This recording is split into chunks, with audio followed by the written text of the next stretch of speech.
Ang ating pagbasa ngayong Lunes, ika-21 ng Agosto, ay hango sa Ebanghelyo ni San Mateo, ika-19 na kabanata, taludtod 16 hanggat 22. May isang lalaking lumapit kay Jesus at nagtanong, "Guro, anong mabuting bagay ang dapat kong gawin upang makamtan ko ang buhay na walang hanggan?"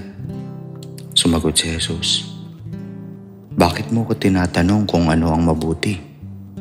Iisa lang ang mabuti, ngunit kung nais mong magkamit ng buhay na walang hanggan, sundin mo ang mga utos ng Diyos." "Alin sa mga iyon?" tanong niya. Sumagot si Jesus, "Huwag kang papatay, huwag kang mangangalunya, huwag kang magnanakaw, huwag kang sasaksi ng walang katotohanan. Igalang mo ang iyong ama't ina at ibigin mo ang iyong kapwa gaya ng pag-ibig mo sa iyong sarili." Sinabi ng binata, "Sinunod ko na po ang lahat ng yan. Ano pa po ang dapat kong gawin?" Sumagot si Jesus, "Kung ibig mong maging ganap, ipagbili mo ang lahat ng iyong ari-arian at ipamahagi sa mga mahihirap, at magkakaroon ka ng kayamanan sa langit. Pagkatapos, bumalik ka at sumunod ka sa akin."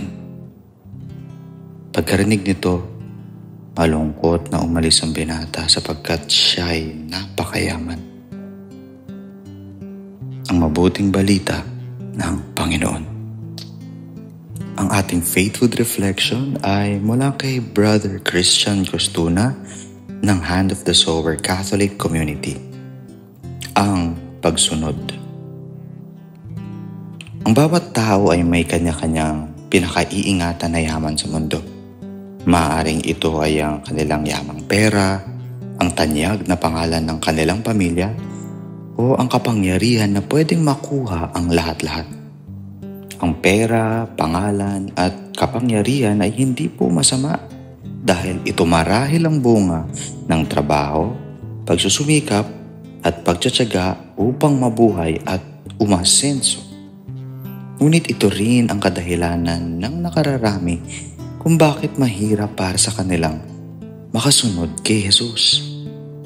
Nakakamanghang makita ang mga ilang members ng iba't ibang charismatic communities na kahit sila ay may mga katungkulan sa kanilang propesyon, may-ari ng malaking kumpanya, mga negosyo at kilala ang kanilang mga pangalan, sa loob at labas man ng entablado ay nagagawa pa rin nilang makasunod kay Jesus.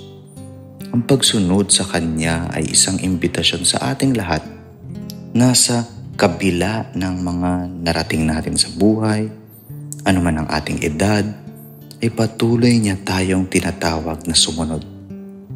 Sa Ebanghelyo, naging mahirap sa binatang mayaman ang inuutos sa kanya ni Jesus kung papaano siya makasusunod.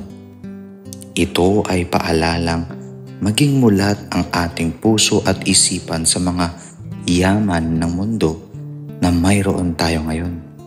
Dahil ang mga ito ay hindi kasiguraduhan upang magkamit ng buhay na walang hanggan kagaya ng ninais ng binatang mayaman.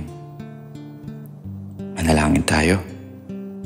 Panginoong Jesus, tulungan mo po akong buksan ang aking puso at isipan upang tunay na makasunod sa iyo.